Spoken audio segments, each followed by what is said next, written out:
आप देख रहे हैं इकरा उर्दू न्यूज़ में हैदर अली। उत्तर प्रदेश के हाथरस में 14 साल दलित मनीषा के साथ गैंग रेप के खिलाफ आज पाक सर्कस 7 पॉइंट पर पर्पल फाउंडेशन के जरिए तमाम all India Muslim personal board के मेंबर और कोलकाता के मुतहरिक समाजी कारकुन उस्मान नाहिद की क़यादत में ज़बरदस्त एहतजाजी मुजाहरा किया गया। यहाँ भी जुल्म का शिकार हो जाएंगी हमारी माँ बहनें। हमें अपनी माँ बहनों को बचाना है, हमें हमारे डेमोक्रेसी को बचाना है, हमें जुडिशरी को बचाना है, हमारा लीगल सिस्टम को बचाना है। जनता फैसला करता है कि किसे आना है, किसे लाना है, कौन बैठेगा गद्दी में। हम बार बार अपील करते हैं कि आने वाले इलेक्शंस में इनको रोकना है, ताकि ये जुल्म जिस तरह से पूरे हिंदुस्तान में हो रहा है, यूपी में खास करके हो रहा है, बंगाल में इस चीज का शिकार हम लोगों को नहीं होना पड़े। हम लोगों को ऐसे लोगों को देखने की जरूरत ही ना पड़े। हम मुंह तोड़ जवाब दे के इनको वापस इनके मकाम पे पहुंचा दे। गुजरात से आए थे, गुजरात वापस चले गए। आज फिर हम औरतें रास्ते पर उतर आई हैं। वजह है कि यूपी में जो हो रहा है दलित लड़की के साथ, उसको रेप करके उसको 14 दिन वो हॉस्पिटल में रही और उसके बाद कल वो मर गई। मरने के बाद भी उसकी लाश को रातों रात दफना दिया गया, जला दिया गया। दिन में रेप हुआ और रात में उसे आधी रात में उसे जला दिया गया। बहुत शर्मसार कर देने वाला हादसा है ये हम लोगों के लिए। और ये औरतें हम उतरी हैं इंसाफ के लिए कि हम लोगों को इंसाफ चाहिए। जो लोग ये करते हैं उनके लिए सजा होना चाहिए, सजाए मौत उनको मिलना चाहिए, या उनको इस लायक बना दिया जाए कि वो इस बारे में अगर सोचे तो उससे पहले वो कांप जाए कि उनके साथ क्या होने वाला है। हुकूमत असल में पार्लियामेंट में तो सारे रेपिस्ट जाके बैठ गए हैं, कोई एक्शन लेने रहा है। दलित पे हो रहा है, मुसलमानों पे हो रहा है, हर माइनॉरिटी पे हो रहा है, लड़कियों के आजाद पर इतना जुल्म हो रहा है, लेकिन कोई आवाज नहीं उठाई जा रही है। एक वक्त तक जब पार्लियामेंट से चूड़ियां भेजी जाती थी, पार्लियामेंट में चूड़ियां भेजी जाएगी। आज सब लोग खामोश है, कोई आवाज नहीं उठा रहा है। नेशनल वुमेन कमीशन इसके खिलाफ कोई आवाज नहीं उठा रही है। हम औरतें मजबूर है अपनी आवाज उठाने के लिए। हमें इंसाफ चाहिए, हमें इंसाफ चाहिए। हमारे साथ सारी बहनें हैं, सब औरतों बच्चों की माएँ हैं, सब अपने बच्चों को बाहर भेजने से घबराती हैं, डरती हैं कि हमारी बच्ची पता नहीं कैसे रहेगी, कितनी सेफ है, कितनी सेफ नहीं है। किसान को जो अपना काम पूरी ईमानदारी, पूरी निष्ठा के साथ करते हैं। आज एक बात, अपनी बात की शुरुआत करने से पहले सिर्फ 2 पंक्तियां कहूंगी। सिर्फ उसी 10-15 मिनट में फैसला नहीं सुना सकती। आज अगर हम मनीषा के लिए खड़े भी हुए हैं ना, आज हम कहते हैं कि हम दूसरे कंट्रियों से बहुत पीछे हैं। क्यों?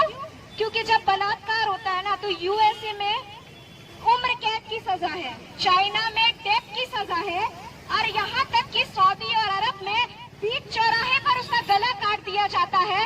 और हमारे हिंदुस्तान की हालत देखिए। मैं सच कहूंगी कि हमारे हिंदुस्तान में मैंने महसूस किया कि दाल से सस्ता दलित और मांस से सस्ता मुसलमान है।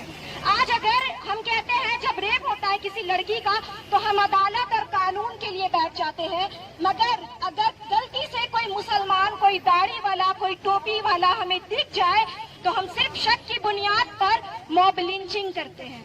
हम कहते हैं कि ये मुसलमान है, पूरा एक ग्रुप मिलकर एक निहत्थे को मारता है। लेकिन जब बात रेप पर आती है तो हम ये क्यों कहते हैं कि कानून और अदालत फैसला करेगी। हिंदू कम्युनिटी में बिना उसके हल्दी लगाए जो कुंवारी लड़कियां मरती है ना, उसको बिना हल्दी लगाए उसका अंतिम संस्कार नहीं होता। अगर आप ऐसे करते हैं तो आप हिंदू के खिलाफ हैं। आप जान लीजिए, एक फिरंगी थे जो रातों रात भगत सिंह को जला के आए थे, और ये एक संगी है जो रातों रात हमारी बहन को जला देते हैं। ये लड़ाई है मेरी बाप बहनों, मेरे दोस्तों। भीम आर्मी इस जुल्म के खिलाफ और संघी परिवार के खिलाफ, बीजेपी के खिलाफ, आरएसएस के खिलाफ 3 अक्टूबर को 4 नंबर ब्रिज से यही 7 पॉइंट तक एक बहुत बड़ी रैली कर रही है। मेरा यहाँ आने का उद्देश्य ये भी है कि आप तमाम माँ बहनें उस रैली को ज्वाइन करें। औरतों का मसला है, तो रेप हो रहा है, लगातार रेप की केसेस आ रही हैं।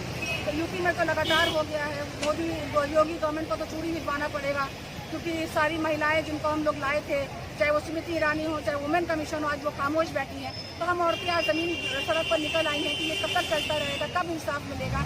एक लड़की को भरी दोपहर में ले जाकर 4 मर्द एक केस में उसका रेप करते हैं, उसकी जबान काटते हैं, उसकी हड्डियाँ तोड़ते हैं और उसको मरने के लिए छोड़ देते हैं। तो आज वहाँ यूपी में हुआ है, वो दर्द हमारे जैसा है, सबका दर्द एक जैसा है। तो हम औरतें खड़ी हैं उसके इंसाफ के लिए मिलेगी। ये लोगों को आसानी से छुट्टी मिल जाती है, पार्लियामेंट में बैठा दिया जाता है और ये चीज़ें आम होती चली जा रही है। तो आज हम औरतें पूछ रही हैं कि ये रेप कैसे हुआ, कब हुआ और कब तक चलता रहेगा, कब तक हमारी औरतें ऐसी सुशांतो केस में जो है वो तो सेंट्रल गवर्नमेंट चुप है। बिल्कुल सेंट्रल गवर्नमेंट चुप है, मीडिया सारी चुप है। मीडिया क्यों नहीं बहस करती है? सुशांत के केस में रिया के ऊपर कितनी बहसें हो रही हैं, तो आज जब मनीषा के ऊपर है तो क्यों मीडिया का खामोश है? क्यों नहीं इस पे बहस हो रही? क्यों नहीं इस पल की खबर दी जा रही है? क्यों नहीं पल की खबर ली गई कि लड़की कैसे थी, कैसे उसका अस्पताल लाया गया, कैसे उसका इलाज हुआ, कैसे वो दम तोड़ दी, रातों रात उसको जला दिया गया, किसी को पता भी नहीं चला, उसके माँ बाप को उसको देखने नहीं दिया गया, उसके डेड बॉडी को उसके अंतिम संस्कार का पूरा मौका नहीं दिया गया। तो ये कब तक चलता रहेगा? कब तक हम तार होते रहेंगे? हमको इंसाफ चाहिए, सारी औरतों को इंसाफ चाहिए। हम इंसाफ के लिए खड़े हैं।